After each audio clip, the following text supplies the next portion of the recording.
Step into Value Zone. Value Zone. Hypermart. Button.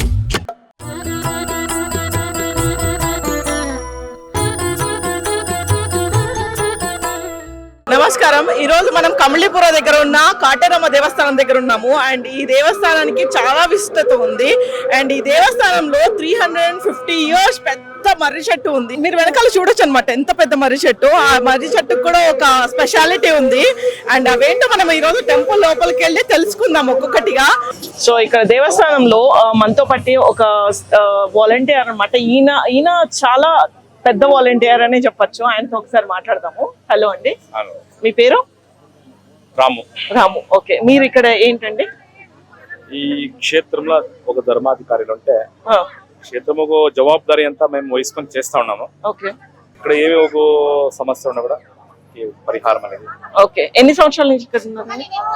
మనకి ఒక 20 years నుంచి ఇక్కడ అమ్మ సేవ చేస్తా ఉన్నాము. మన ఇదే ఊరే. ఓకే, మా పూర్వీకులు మా ముత్తాతలు వేసినట్ల ఒక మర్రి చెట్లు ఇవి. ఓకే, మా పూర్వీకుల కాలం నుంచి సైతం ఈ మర్రి చెట్లకి పూజ పురస్కారం చేసుకొని వస్తా ఉండే. ఓకే, ఇక్కడ ప్రతి శుక్రవారం, మంగళవారం, ఆదివారం టైము ఇక్కడ అమ్మకి ఒక పూజలు చేసుకొని మేము మా పద్ధతి ప్రకారం చేసుకొని పోతా ఉంటుంది. ఓకే, ఒక 20 ఏళ్ళ వెనుక ఇక్కడ గుడి ఏమి లేదు.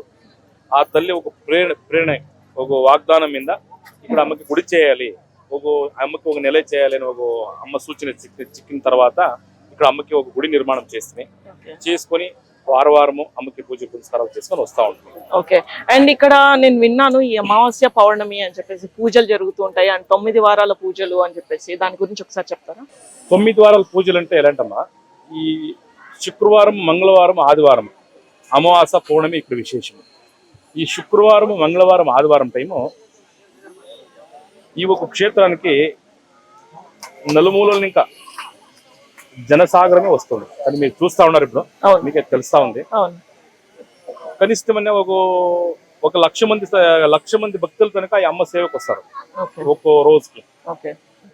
ఏంటికి వస్తారంటే వాళ్ళకు ఉన్నట్ల సమస్యలు, కొందరికి 10 ఏళ్ళైనా 15 ఏళ్ళైనా పిల్లలు అయిండలే, వివాహం అయ్యండలే, పెళ్ళి అయిండలే, ఆరోగ్యంలో తొందరలు వస్తూ ఉంటుంది, ఈ వ్యవహారంలో సమస్యలు వస్తూ ఉంటాయి, ఎంత సంపాదించిన ఇంట్లో దుడ్డు నిలిసేలే, మాట మంత్ర ప్రయోగాలు, ఈ భూత ప్రేతాలు అంటే ఈ ప్రేతబాధలు ఇట్లా ఉంటాయి కదా, వామాచారాలు, కాశ్మోరా ఇట్లా ఉంటారు కదా మీరు, ఆ తర సమస్యలు ఉంటాయి.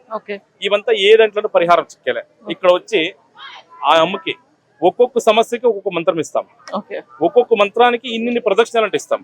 ఇన్ని ప్రదక్షిణలు అంటే ఇచ్చి ఆ ఒక మర్రి చెట్లకి అన్ని ప్రదక్షిణలు ఆ ఈ దేవస్థానంలో ఇచ్చేట్ల ఒక పూర్ణ ఫలము ఏమి ఇక్కడ ఒకటి ఎర్రబట్ల టెంకాయ ఇచ్చి ఇస్తాం కదా, అది పూర్ణ ఫలం అంటాం. ఇట్లా అది అమ్మ ఒక ఆశీర్వాదం కింద ఆశీర్వాదం చేపించి ఒక మహాయాగాలు చేసినట్టు తీర్థం దానికి ప్రోక్షం చేసి ఆ ఒక పూర్ణ ఫలం ఇచ్చేట్ల. అది ఆ పూర్ణ ఫలాన్ని చేత పట్టుకొని మేము ఇచ్చినట్ల మంత్రము, మేము ఇచ్చినట్ల ప్రదక్షిణాలు ఎవరు భక్తిని ఇంకా ఆ మర్రి చెట్టుకి ప్రదక్షిణ చేసి ఆ పూర్ణ ఫలంని ఆ ఒక మర్రి చెట్టుకి సమర్పిస్తారో వాళ్ళకు ఉండేట్ల సమస్యలు, అది ఏదే సమస్య ఉండలే, ఆ సమస్యలకి ఒక వారంకి రిజల్ట్ చిక్కొచ్చును. 9 వారాల్లోగా 100కి 1000% రిజల్ట్ వస్తుంది.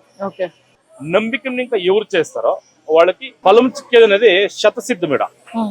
ఎవరు ఎంత నమ్మికని ఇంకా చేస్తారో అంత ఫలం వాళ్ళకి చిక్తుంది. ఆ తర్వాత ప్రతి అమావాస్య రోజు మహాప్రత్యంగిరి యాగం నడుస్తుంది.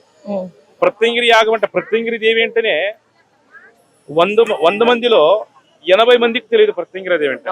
అమ్మ ఫోటో చూపిస్తే ఎవరు నరసింహస్వామి నా అమ్మ అంటుంటారు, అడుగుతారు. ఆ ఒక ప్రత్యంగిరి దేవి యాగం నడుస్తుంది. ఇక్కడ ఏమిట్లా చేస్తామా యాగం అంటే ఎండు మిరపకాయలు, తెల్ల సాసులు, మిరియాలు, ఉప్పు, 108 సమిత్తులు, వేద మంత్రాలతో ఒక మంత్రోచ్చారణ చేసి సుమారు 4 నుంచి 5 అవర్లు నడుస్తాం మహాయాగము. ఈ యాగముకి ఎవరు భాగవహిస్తారో వాళ్ళకు ఉండేట్లా అది ఏదే సమస్య ఉండొచ్చును. ఇప్పుడు మీకు హాస్పిటల్కి పోయినా కూడా పరిహారం చిక్కేలే. నరదృష్టికి హాస్పిటల్ పరిహారం లేదు, మాటా మంత్రానికి లేదు, శత్రువుల బాధ ఇప్పుడు మన దగ్గరే ఉంటారు, మన జొత్తనే ఉంటారు, మన అన్నం తింటారు, మనకి ఏది కావాలో చేస్తా ఉంటారు పక్కల కూర్చొని వాళ్ళు. ఇలాంటి ఏదే దోషం ఉన్నా కూడా ఆ మహాయాగంలో పరిహారం చిక్కింది. ఈ యాగానికి 5 అమావాస్యలు వచ్చి భాగవహిస్తారు. ఇక్కడ హోమ అయిన తర్వాత అమ్మది మళ్ళా వాగ్దానం ఉంటుంది. పౌర్ణమి నాడు మధ్యాహ్నం 11 గంటలకు ఉంటుంది. ఈ వాగ్దానం అయిన తర్వాత ఇక్కడ మొరే ఉత్సవాన్ని చేస్తాము. ఏం మొరే ఉత్సవం అంటే ఇప్పుడు వాళ్ళకి చర్మ రోగాలు, ఆరోగ్యంలో తొందరలు, ఈ పెళ్లి కాకుండా దోషాలు ఉంటాయి, బిడ్డలు కాకుండా దోషాలు ఉంటాయి, వీటిలో ఒక్కొక్క సమస్యగా తర ఉంటాయి. ఇవన్నీ ఆ మొరే ఉత్సవంలో కూర్చోబెట్టి మొర నీళ్ళు అంటాం మేము. ఏం మొర నీళ్ళు అంటే అమ్మకి అలంకరించిన పసుపు, గంధము, కొన్ని లేపనాలు ఉన్నట్లున్నవి, సుగంధ ద్రవ్యాలు, ఆ తర్వాత కాశీనికి తెచ్చినట్ల గంగా తీర్థం వేసి వాళ్ళకి ఆ ఒక స్నానం చేపించి అమ్మని వాళ్ళ మీద ఎత్తి చేపిస్తాం. అప్పుడు వాళ్ళకు ఉన్నట్ల నెగిటివ్ థాట్స్ ఏమన్నా కూడా దూరం అయిపోతుంది. అది విశేషమిడ. అండ్ నేను లోపల కూడా చూసాను అమ్మవారి విగ్రహం దగ్గర తాళం చెవు అది ఉంది కదండి. దాని గురించి తాళం చెవులు ఏంటంటే ఎవరో మనకి కానట్లో మనకి సమస్యలు చేస్తా ఉంటారు, గలాట్లకు వస్తూ ఉంటారు, మనకి ఏమైనా ఆరోగ్యం సమస్య కాడిస్తూ ఉంటుంది. అది ఈతకొచ్చి అమ్మ దగ్గర మాకు ఇత కరుమ ఇత నిర్మూలమాయ ఇత కలిసే కరుమ అని చెప్పేసి లాకేసేట్లేదు. ఆ తర్వాత మా అమ్మ ముందరే నిమ్మకాయ దిష్టి ఇస్తాము. వాళ్ళకు ఉండేట్ల దృష్టి దోషాలు దూరం చేయడానికి నిమ్మ పండ్ల దిష్టి ఇస్తాము. అమ్మ వెనుక తడేంటి కొడతాము. ఏంటప్ప తడే కొట్టేదంటే ఇప్పుడు 3 దాళ్ళ పూజలు చేయింటారో తెలిసో తెలియక దాటేస్తారు. ఆడుండేట్ల నెగిటివ్ కీళ్ళకి ఎక్కింది, చేతుల కాళ్ళ నొప్పులు, ఆ నిద్ర వచ్చేలే, చెడ్డ కళ్ళలో ఇలాంటి సమస్యలకి ఆ తడే కొడతాం. ఆ తడే కొట్టేదని విత్ ఇన్ సెకండ్ వాళ్ళకి అడే రిజల్ట్స్ ఇచ్చిపోతాడు. మళ్ళా నెక్స్ట్ వాళ్ళకి వేరే ఆ తర సమస్యలు రావు. సో ఇక్కడ జనాలు ఎవరైనా అవతల ఊరు నుంచి కానీ ఎక్కడి నుంచి అయినా రావాల్సినప్పుడు వచ్చేటప్పుడు ఎలా కాంటాక్ట్ అవ్వాలి ఇక్కడికి రావాలంటే? మాకి క్షేత్రం ఫోన్ నంబర్ వచ్చేసి 6360562826. ఆ నంబర్ కాల్ చేస్తే మీకు అడ్రస్ చెప్తారు. మీరు డైరెక్ట్ బెంగళూరు మెజెస్టిక్ వచ్చి మెజెస్టిక్ ఇంకా వస్కోట, కోలార్ రోడ్ వస్కోట, కోలార్ బస్ కానీ, చింతామణి బస్ కానీ, డైరెక్ట్ తిరుపతి బస్ కానీ, డైరెక్ట్ వస్కోటకే బస్ వస్తాయి. వస్కోటకు వచ్చేస్తే అక్కడ నుంచి 5 నిమిషాలకు ఒక ఆటో ఉంటుంది టెంపుల్ దగ్గరికి. నైట్ 12 గంటలకు కానీ ఆటోలు చెప్తాయి. ఇక్కడ టెంపుల్ దగ్గరికి తోడుకొని వచ్చేస్తారు. కంబళీపురం కాటేరమ్మ టెంపుల్ అంటే తోడుకొని వచ్చేస్తారు.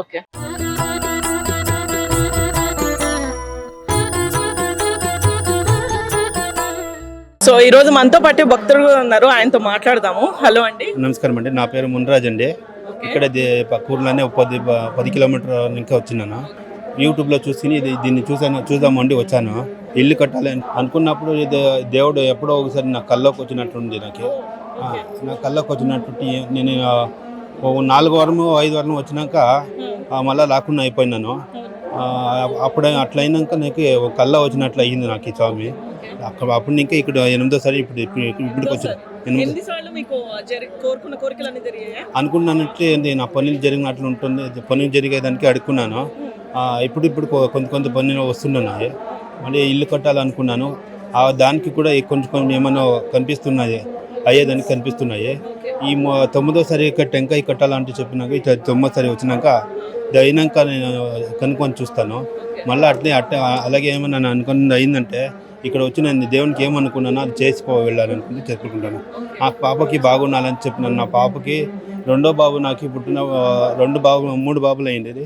దాని వెనుక 2 బాబులు నాకు కడుపులోనే మా వాడికి ఏమో చచ్చిపోయినాడు పాపలో. దాని తర్వాత ఇంక 3వ బాబు అయినాడు. 3వ బాబుకి ఇక్కడ తెలుసుకొచ్చినాక ముక్కుని పోతున్నాము, నమస్కారం చేసుకొని పోతున్నాము. వాడు కూడా బాగా అయినాక వాడి చేతిలో ఇక్కడ పూజ జరిపియాలండి అనుకుంటున్నాను. నేను అయినంత నా దేవునికి సేవ చేస్తాను అనుకుంటున్నాను. నేను నా బాబు ఇక్కడ వచ్చి నేను ఉండే వరకు ఈ తల్లికి ముక్కుకు అనిపోతున్నాను.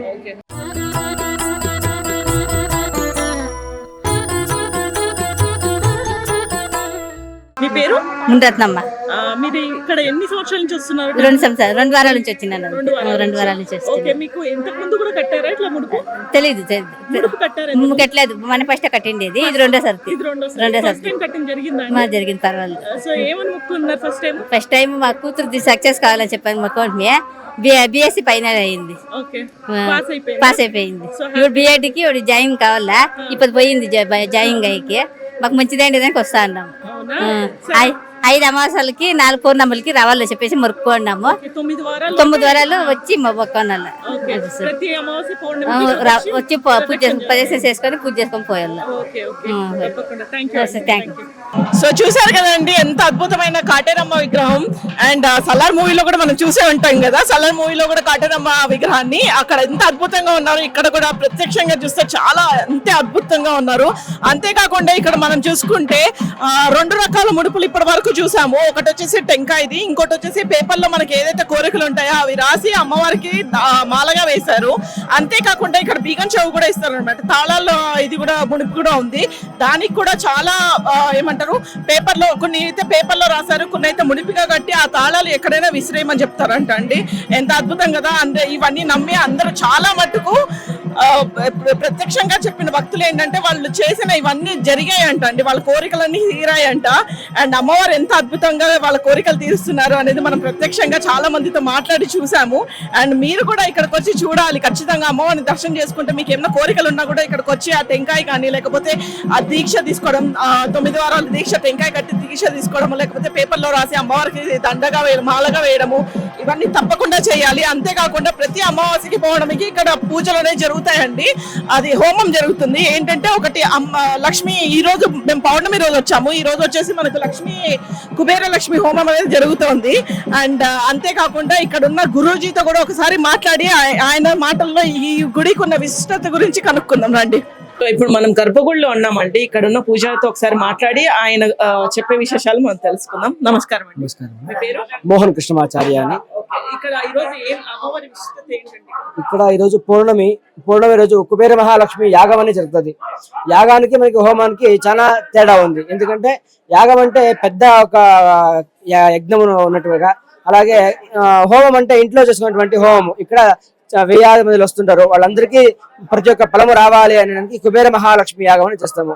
ఈ యాగంలో మనకి ధన ధాన్య ఐశ్వర్యము అష్టలక్ష్మి పరిపూర్ణ అనుగ్రహం దొరుకుతుంది. అలాగే పౌర్ణమి రోజు ఈ కార్యం జరిగితే అమావాస్య రోజు ప్రత్యంగిరాదేవి యొక్క హోమం జరుగుతుంది. ఎందుకంటే ఈ క్షేత్రం వచ్చి ప్రత్యంగిరాదేవి యొక్క నిర్మాణం అవుతుంది.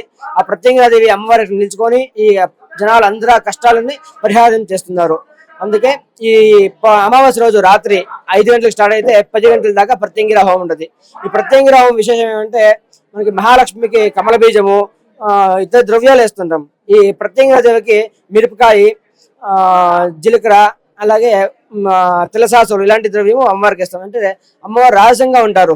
ఆ అమ్మవారికి సాధారణంగా ఉండే రహస్య సౌమ్యంగా ఉండేటువంటి ద్రవ్యం వేస్తే అమ్మవారికి సరిపోదు. అందువల్ల ఈ మిరపకాయతో అమ్మవారికి హోమం చేసి ఆ వచ్చినటువంటి భక్తులకు అందరికీ కష్టాలని పరిహారం చేయాలని, అలాగే నరదృష్టి, మాటామంత్ర, సర్వ దృష్టి దోషాలు, ఆరోగ్యాభివృద్ధి ఇలాంటి కష్టాలని అమ్మవారు ప్రత్యేకంగా అమ్మవారు నెరవేరుస్తుంటారు. అమావాస్య రోజు మన కష్టాలు పరిహారం అయితే పౌర్ణమి రోజు ధన ధాన్య ఐశ్వర్యము రావడానికి కోసం కుబేర మహాలక్ష్మి యాగం. ఈ 2 యాగానికి మేము భాగవహించి ఇక్కడ జోడి ఆలద మరం అంటాము. ఈ మానకి మేము 9 పూర్ణ ఫలం ఇస్తాయి. ఇక్కడ గుడిలో కాయ ఇస్తారు, టెంకాయ. ఆ కాయని తీసుకొని ఈ మానకి 108 ప్రదక్షిణతో మేము ప్రదక్షిణ చేసి ఆ అమ్మవారిని మేము ఏం కోరుకొని కడతామో మా పరిపూర్ణ కష్టాన్ని నివారణ చేసి అమ్మవారు ప్రతి ఒక్కరికి అనుగ్రహిస్తారు. ఈ క్షేత్రం విశేషం ఇది. ఓకే, నేను విన్నాను ఒక్కొక్కళ్ళకి సమస్యలను బట్టి ప్రదక్షిణలు ఉంటాయి. ఆరోగ్య సమస్య ఉంటుంది. ఆరోగ్యానికి వచ్చి ధన్వంతరి దేవుడు, ఆ దేవుడి యొక్క మంత్రం ఇస్తాం. ఓం ధన్వంతరయే నమః అనేటువంటి మంత్రం. అలాగే ఒక్కొక్క కష్టానికి ఒక్కొక్క రీతి మంత్రం ఉంది. నరసింహస్వామి మంత్రము, అలాగే మహాకాళి, మహాలక్ష్మి, డబ్బుల కోసం అంటే మహాలక్ష్మి. కొన్ని సమస్యలు బట్టి మేము మంత్రాలు ఇస్తుంటాం. ఇక్కడ ఆ మంత్రం ప్రదక్షిణ చేసి ఆ మాన కడితే ఉండేటువంటి కష్టాలు పరిపూర్ణంగా నివారణ అవుతుంది. ఓకే, అండ్ ఇప్పుడు గర్భగుడిలో ఉన్న అమ్మవారి కూడా చెప్పరా? ఈ అమ్మవారు వచ్చి కాటేరమ్మ, మూల దేవి వచ్చి కాటేరమ్మ అని. ఇక్కడ ప్రతి అమావాస్య రోజు పౌర్ణమి రోజు ఒక్కొక్క అలంకారం ఉంటుంది. నవదుర్గీల అలంకారము, మన విశేషంగా వైకుంఠ ఏకాదశి రోజు వెంకటేశ్వర లక్ష్మీ వెంకటేశ్వర అలంకారము, ఒక్కొక్క అలంకారం చేస్తూ ఉంటాం భక్తులకి అందరికీ దర్శనం ఇవ్వాలి. ఈ రోజు ఉన్న అలంకారం ఏంటండి? ఈ రోజు ఉమామహేశ్వర అలంకారం. పైన అమ్మవారు ఉన్నారు, కింద శివుడు ఉన్నాడు. ఉమామహేశ్వర అలంకారం. అమావాస్య రోజు మళ్ళీ పౌర్ణమి రోజు, అమావాస్య రోజు రాత్రి 10 గంటల తర్వాత అమ్మవారు ఉత్సవం చేస్తారు. మరే ఉత్సవం చేస్తారు. అమ్మవారు ముందు పెంచుకుంటారు. అమ్మవారిని ప్రశ్న అడగవచ్చు, మనకి ఏం సమస్య ఉంది, ఈ సమస్య నివారణ అవుతుందా లేదా అనేటువంటి ప్రశ్న అడిగితే అమ్మవారు సమాధానం ఇస్తారు. అలాంటి ఒక శాస్త్రం ఇప్పుడు జరుగుతుంది. పౌర్ణమి రోజు 12 గంటల తర్వాత అమ్మవారు బయటకు వస్తారు ఉత్సవం చేసుకొని. రాత్రి మధ్యాహ్నం పౌర్ణమి రోజు మధ్యాహ్నం ఉంటది, Okay. అమావాస్య రోజు రాత్రి ఉంటది. ఓకే ఇప్పుడు అమ్మవారు పౌర్ణమి రోజు హోమం అంతా అయింది, ఇప్పుడు బయటకు వస్తున్నారు, ఉత్సవం కోసం బయటకు వస్తున్నారు. అప్పుడు మనకు ఉండే కష్టాలన్నీ అమ్మవారిని అడిగితే అమ్మవారు సమాధానం ఇస్తారు. ఓకే విశేషం అలాంటి ఒక ఆరాధన జరిగింది, అందరూ వచ్చేవచ్చు. ఇలాంటి ఉత్సవం ఇక్కడ ఇంకొకటంటే మరే ఉత్సవం అని చేస్తారు. అంటే అమ్మవారికి అభిషేకం చేసినటువంటి ఒక ద్రవ్యం పసుపు కుంకుమ తీసుకొని ప్రతి ఒక్కరికి అక్కడ అమ్మవారు ఒక సేవ కోసం వాళ్ళ అమ్మవారు గురించి వాళ్ళ పైన జలం పోస్తాం. అంటే మనకు ఉండే దరిద్రము అన్ని కష్టాలు నివారణ అయ్యాలని మరే ఉత్సవం చేస్తారు. ఆ ఉత్సవంలో అందరూ భాగవహిస్తే చేసినటువంటి పాప కర్మాలన్నీ కూడా తొలగిస్తారు అమ్మవారు. అందువల్ల మరే ఉత్సవం భాగవహించి అందరూ పాపాలు నివారణ చేసుకోవాలి. అండ్ ఈ తాళాలు ఇవి కూడా పెట్టారు కదండి, వాటి గురించి కూడా ఒకసారి చెప్తారు. వాళ్ళకు ఉండే కష్టాలు త్వరగా నివారణ కావాలి అని వాళ్ళు ఒక బీగ వేసి దానికి చేస్తారు. ఓకే, అంటే ఒక్కొక్క దానికి ఒక్కొక్క డిఫరెంట్ ఇది ఉంటుంది కదండి. మరి రాసి రాస్తారు, ఎందుకంటే మన కష్టం అంతా చెప్పడానికి అవ్వదు, రాసి ఇక్కడ అమ్మవారి దగ్గర అర్పణ చేస్తారు. ఓకే అలాంటి ఒక శాస్త్రం ఉంది. Okay thank you.